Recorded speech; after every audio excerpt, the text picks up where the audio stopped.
Good morning, boys and girls. Are you ready for more Ulysses, Flora, and Ulysses?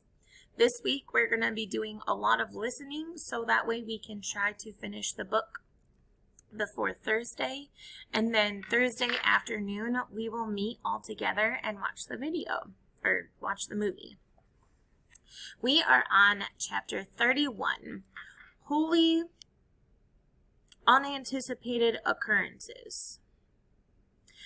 Why do I feel like we've already read this one?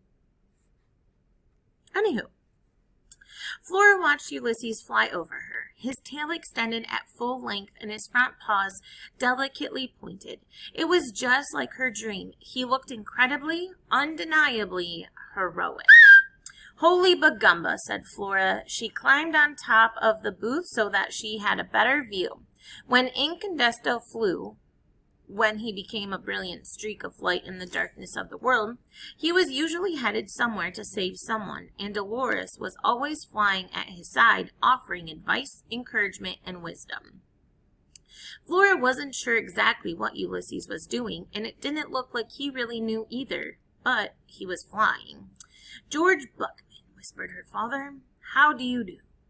Flora had forgotten about her father. He was looking up at Ulysses, and he was smiling. It wasn't a sad smile. It was a happy smile. Pop, said Flora. There was a long, loud scream from Rita. It was in my hair, she shouted. Someone threw a donut at Ulysses. A baby started to cry. Flora climbed out of the booth so that she could stand next to her father. She slipped her hand into his. Wholly unanticipated occurrences, said Flora's father in a voice of Dolores. It had been a long time since Flora had heard her father say those words. His name is Ulysses, she told him. Her father looked at her. He raised his eyebrows. Ulysses, he said. He shook his head, and then he laughed. It was a single syllable, ha.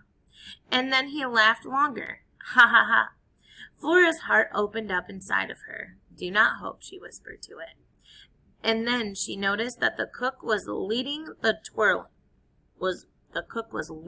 and twirling, waving his knife and trying to reach the flying squirrel. She looked up at her father. She said, Golly,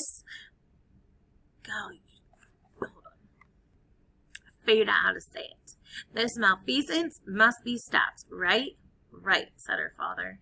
And since her father agreed with her, Flora stuck out her foot and tripped the man with the knife. Chapter 32, Sprinkles. I love Flora. It was in my hair. Sunny side up. Splat.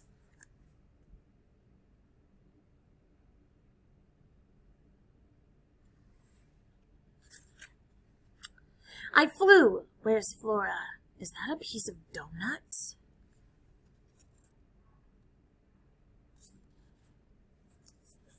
Oh, that didn't work. Chapter 33. Does rabies itch? His eyes were closed. His head was bleeding. Flora knew from terrible things can happen to you that head wounds bleed excessively, whether they are bad or not. All head wounds bleed excessively, she said to her father. Don't panic.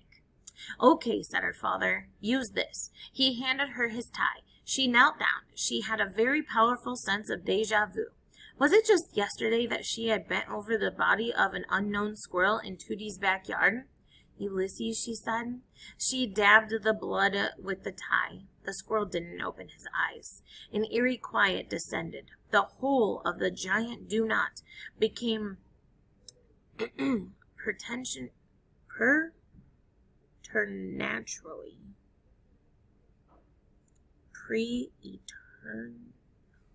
don't know what this word is. Hold on a second while I figure it out. Now I just lost my spot as I hit play. An eerie quiet descended. The whole of the giant do-not became preternaturally, which means not normal, calm. Everything, the donuts, the squirrel, her father, seemed to hold its breath. Flora knew what was happening. She had read about it in Terrible Things Can Happen to You. It was the calm before the storm. The air becomes still, the birds stop singing, the world waits, and then the storm comes. Inside the giant do-nut, there was a moment of deep quiet, of collectively held breath, and then someone said, "I think it was a rat." "But it was flying," said another voice. "It was in my hair," said Rita. The cook shouted, "I'm going to call the cops. That's what I'm going to do." Rita was right behind him. "Forget about the cops, Ernie. Call the ambulance. I have rabies. It was in my hair." "You," said Ernie. He pointed at Flora with his knife. "You tripped me." "That's her," said Rita. "She's the one. Plus, she brought that thing in here in the first place. Dressed it up like a baby doll." "I did not," said Flora. "Dress him up like a baby doll. And this is all your fault." The criminal element said that sometimes it was wise to put criminals on the defense by making slanderous or blatantly untrue comments. The surprising unfairness of the tactic will often stop criminals in their track. It seemed to work. Rita blinked. She opened her mouth and closed it again. "My fault," she said. Flora bent over Ulysses and put her finger on his chest. She felt his heart beating in a slow, thoughtful way. Gratitude and relief washed through her, as her own heart, which had been beating much too quickly, slowed inside her chest. It answered the squirrel's heart with its own measured thud, thud, thud. "Ulysses," her heart seemed to say. "Ulysses." "I'm calling the cops," said Ernie. "George Buckman, how do you do?" shouted Flora's father. "Is there any reason to call the cops?" "Well, for one," said Rita, "it was in my hair."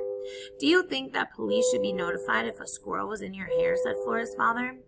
The idiocy of this question, its unsettling logic, made Flora suddenly grateful for her father.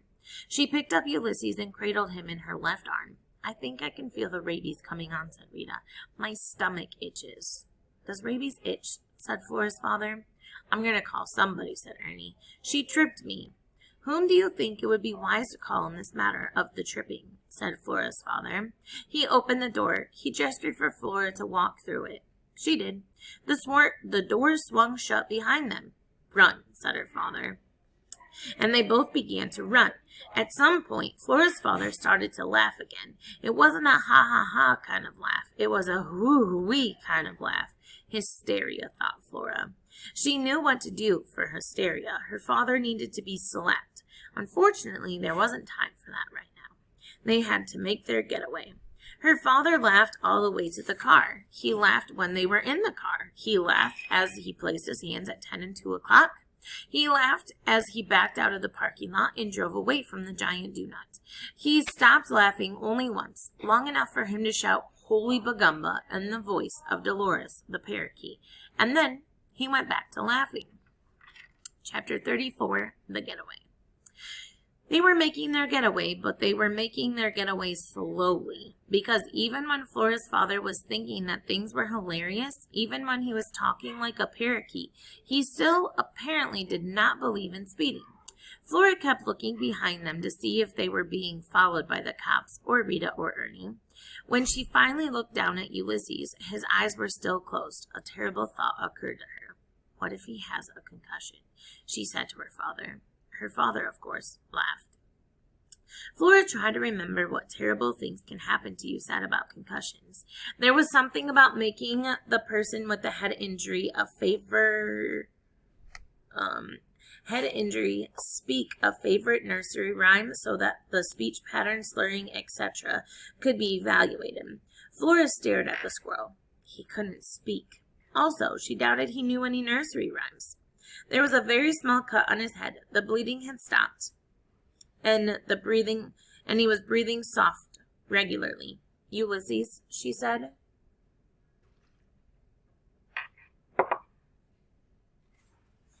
And then she remembered, in its entirety, an ominous sentence from Terrible Things.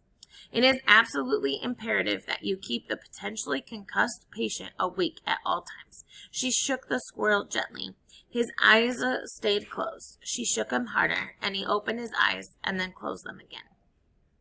Flora's heart thudded once and then dropped all the way down to her toes. She was suddenly terrified. "Do superheroes die?" she said out loud. Her father stopped laughing. "Listen," he said. "We won't let him die." Flora's heart thudded again, a different kind of thud. It wasn't fear this time. It was hope. "Does that mean that you won't try to hit him over the head with a shovel?" she said. "I won't," said her father. "Ever, ever." "You promise?" "I promise." Her father looked at her in the review mirror. Flora looked back. "Let's go to your place then," she said. "He'll be safe there." At these words, George Buckman started laughing hysterically again. Chapter 35. Fear Smells. Flora's father never walked through the halls of Blixen Arms. He ran. And Flora Buckman, holding her possibly concussed squirrel, ran with him. Flora and George Buckman ran because the Blixen Arms was owned and managed by a man named Mr. Kloss, who was in possession of an enormous, angry orange cat, also named Mr. Kloss. The cat, Mr. Kloss, prowled the hallways of Blixen Arms, peeing on residents' doors and vomiting in the stairwells. That's disgusting. Mr. Kloss was also notorious for hiding in the green gloom of the hallways and waiting until some unlucky person stepped out of the door to his or her apartment or into the main entrance of the Blixen Arms or down into the basement laundry room, and then pouncing on the person's ankles, biting and scratching and growling, and sometimes, weirdly enough, purring. Flora's father's ankles were deeply scarred. "The cat can smell your fear," Flora shouted as she ran. "It's a scientific fact." She read about fear and terrible things can happen to you. Fear smells, said terrible things, and the smell of fear further incites the predator. Ahead of her, her father laughed his hearty and seamlessly endless laugh. If Flora had more time, she would have, for the love of Pete, what was so funny. But she didn't have time. There was a squirrel to save. Chapter 36. Surprise, Anger, and Joy. All right. Flora stood and stared at the sign on apartment 267. It was made of fake wood and engraved with white letters that spelled out the words "residing within the Messrs. Measham." What was the apostrophe doing over there? Did the doctor own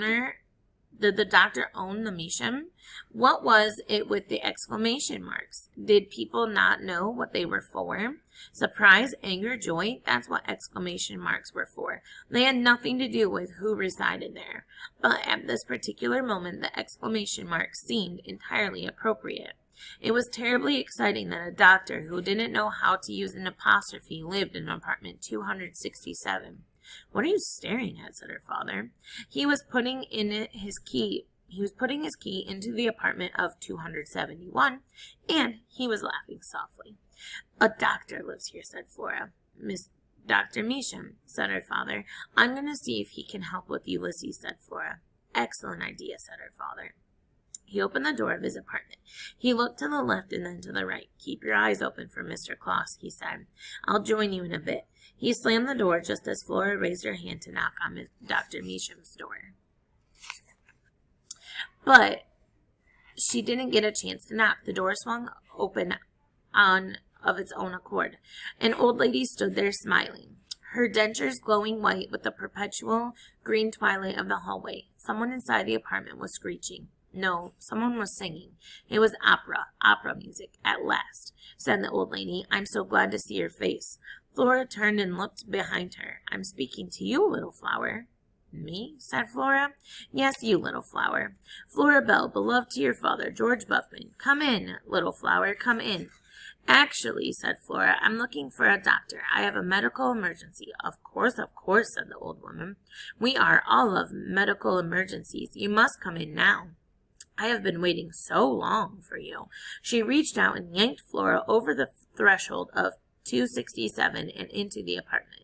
The criminal element had a lot to say about emerging the home of a stranger. They suggested that you do so at your own risk, and that if you make the questionable decision to enter the home of someone you didn't know, a door to the outside world should be left open at all times to facilitate the escape.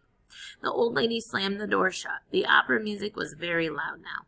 Flora looked down at the hand that was on her arm. It was spotted and wrinkled. Beloved, thought Flora. Me? Perfect timing, as I am about out of time. I'm going to stop here, but I'll see you this afternoon for another listening.